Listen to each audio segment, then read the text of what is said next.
Before I dive into this video, I want to say please download OneFootball. Please click the link in the description or scan that QR code next to my face and get all your Manchester City goodness, all your Chelsea goodness if you're a Sterling fan over here wondering what's going on. You can get all the up-to-date information, the stats from across the world of football, not just your team, every single team, every player, every league, all that data, and of course all the breaking transfer news. And it does help support my channel a little bit. Download it right now. Over 10 million people have done it for the big price of absolutely nothing. So go and support my channel, go and nourish your football knowledge. Download OneFootball.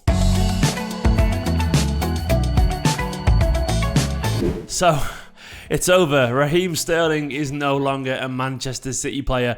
And it feels really, really weird. He's joined Chelsea, a rival, after many, many years at Manchester City Football Club. And it's going to take some getting used to, if we're being honest. And this video today is an attempt to look at his legacy, what it means for Manchester City, and so much more. Because a man like Sterling deserves a fitting tribute. He deserves an analysis of what he brought to Manchester City. 7 years at the club. Of course, he signed back in 2017, essentially pushing through a transfer from Liverpool to City for around 40-odd million to get the transfer that he wanted.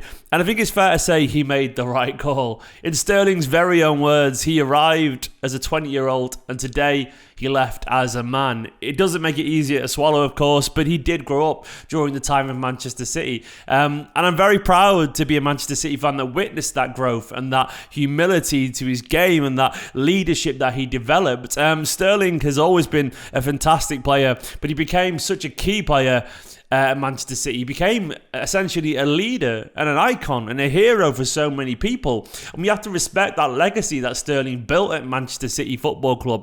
This isn't a man who just scored goals and set up goals and scintillated down the wing and through the middle. This was a man who inspired off the pitch for many, many people. A man who stood up to what was often very obvious in terms of racism towards him for who he was and what he stood for. The pressure that he went through as an individual at his very young age was absolutely huge, yet still he proved so many people wrong and still he kept on going in the face of immense criticism from every single angle. Sterling is a born winner. He is a born fighter. And I think his time at Manchester City proved that. And I think we should probably remember that when he leaves. We should probably remember and respect his wishes to move on, because players are human beings just like you, just like me, just like the rest of us. Every now and then where they need to be is somewhere else. And there's nothing wrong with that. Ultimately, Sterling leaves with my respect. Not that he needs it, but I'm just saying that as an individual, I could not respect him more. And I respect his decisions. Not everyone can spend 10, 15 years at the same place, and not everyone needs to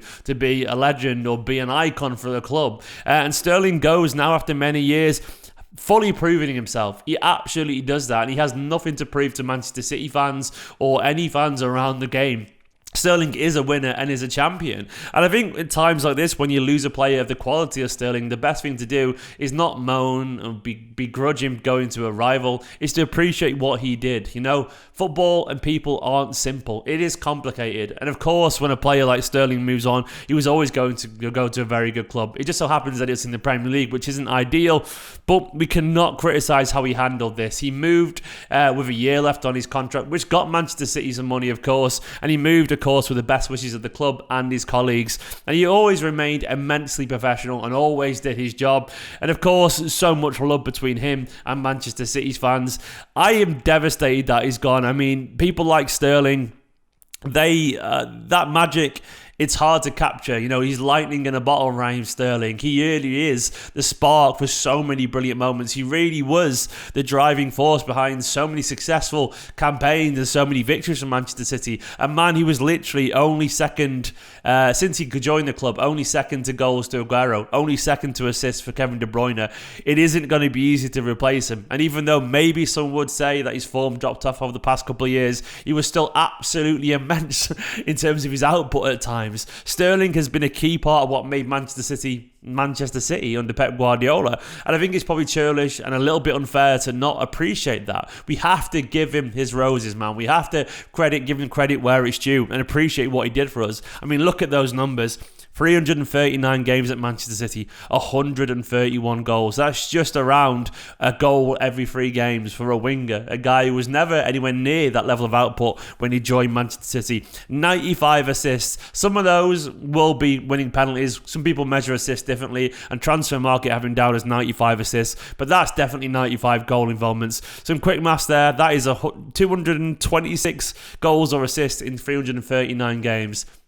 That is a phenomenal rate to assist or score at goals, and that is going to be incredibly, incredibly hard to replicate or recover from other sources. I mean, you can't just play down that. Even last season, I think he got 13 goals in 30 Premier League games. The guy just gets goals and assists. Even when he's not at the peak of his powers, he still is utter chaos and utter brilliance. He is.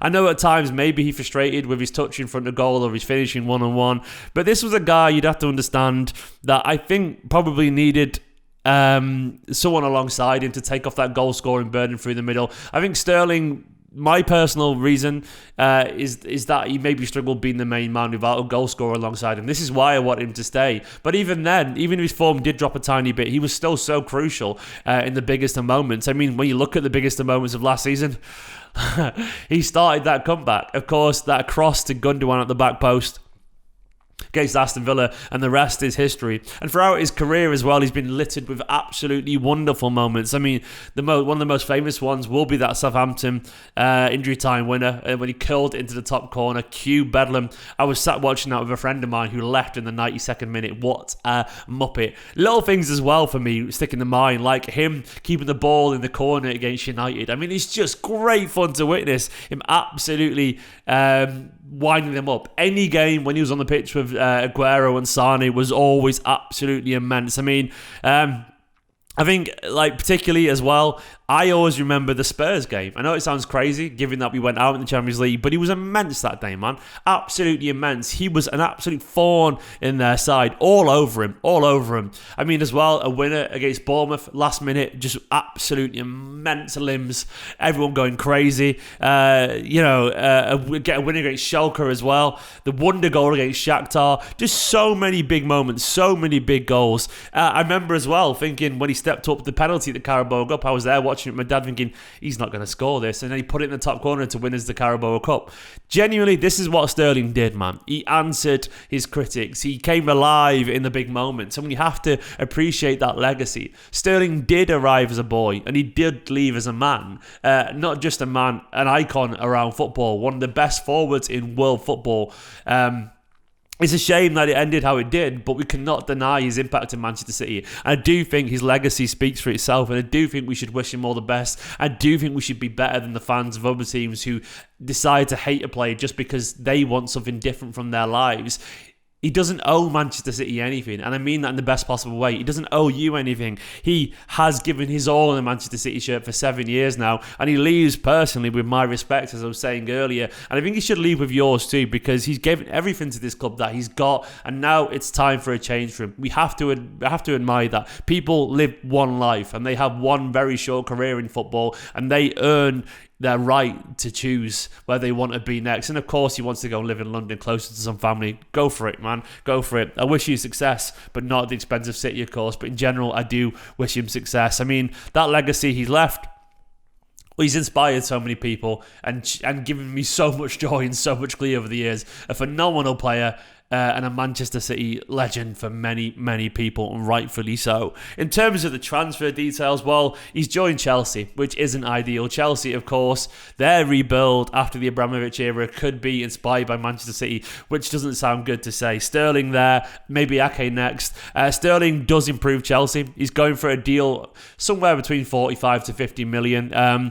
It's not quite clear as I'm recording this video. Some reports suggest 47.5 million. Some suggest around 50. I don't really know. Maybe it'll be announced during the transfer when it's completed finally with City and Chelsea. Maybe they'll announce it, the fee as well.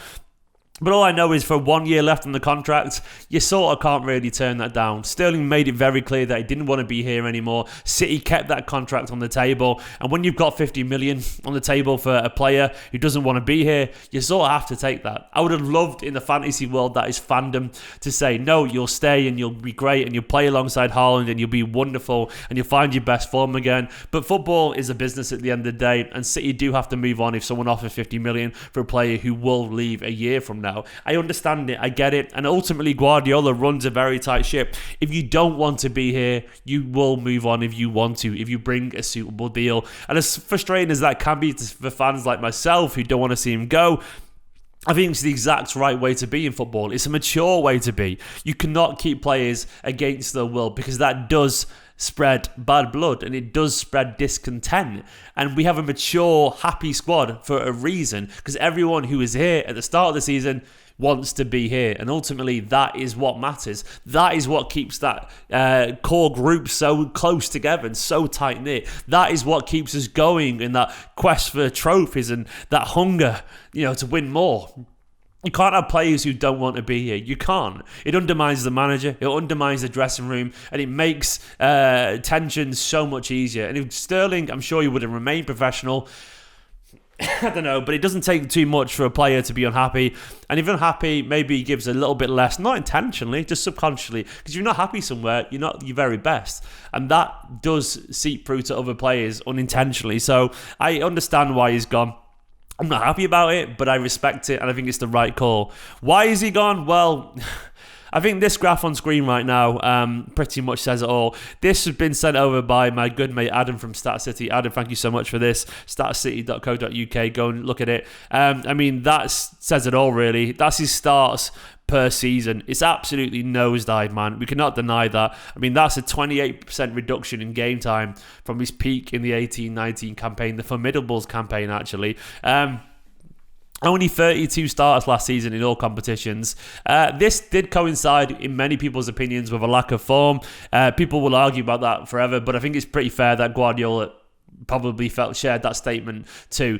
Sterling has always been a mainstay of a Guardiola side, and last season his game time plummeted. Of course, he did play in some big moments still, but 32 starts in a season when at one point he was managing 45. Well, that is a drop for Sterling. I think basically he's at a point where maybe he didn't quite see eye to eye with Guardiola and how much game time he deserved, and that's fair enough. Once again, they are adults and they disagree on these things. There was some rumours a year or two back about a little bit discontent between Sterling and Guardiola in terms of him not starting some games. That was, of course, always unsubstantiated. I could never prove that, but those rumours did pop up a couple of times over the course of the last couple of years, and maybe they didn't really see eye to eye on their squad importance anymore. I think it was worth noting that when he was offered a contract a year or two ago, his contract at that point, what he wanted, would have made him, one of the highest paid players in the club. And at that time, it would have been the right call. His form was phenomenal. I don't think he quite got the money that he was demanding.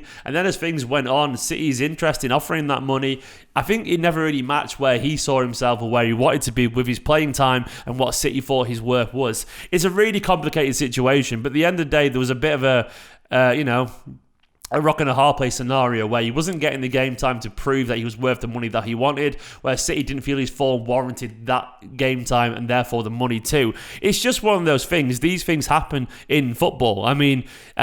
Right now, I understand it. Sterling is, he's a senior player. He's 27 years old. He turns 28 at the end of the year, and he's been at Manchester City and up in the north now for an awful long time. I think he moved to Liverpool in around 2010 or something like that, So he's been up here for over a decade now, and of course, we all know that he's got those London roots, of course, from Jamaica, his birthplace, Kingston over there, but he did grow up from the age of 5 in London, essentially in the shadow of Wembley. So going back down there and being around that again, I see the appeal for that. And sometimes in life, people just need a change. They need a change to rediscover the best form, or they need a change in life for many, many reasons, and ultimately, it's sort of none of our business. It isn't, as long as they handle it like adults, which Sterling did, as long as they handle it maturely, which Sterling did, then that is all that matters.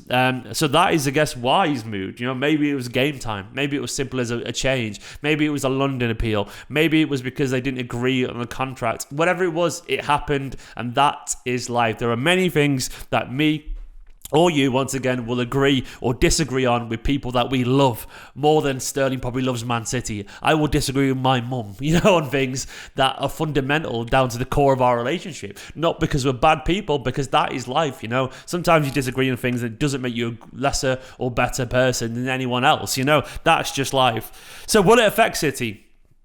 Well, once again, since being at the club, only second in goals to Aguero, only second in assists to De Bruyne, yes.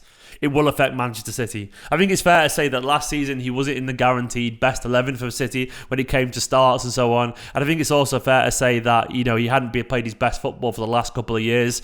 But it still will affect City. There is still no one probably in the Premier League who is that devastating over 5 yards. Sterling, maybe people like Salah and Mane or whatever, but Sterling, that acceleration, it's just, once again, it's trying to catch lightning in a bottle. It's so difficult to stop a man with that momentum and that acceleration in tight spaces. And what Sterling always brought, which I always felt was his strongest asset, was chaos.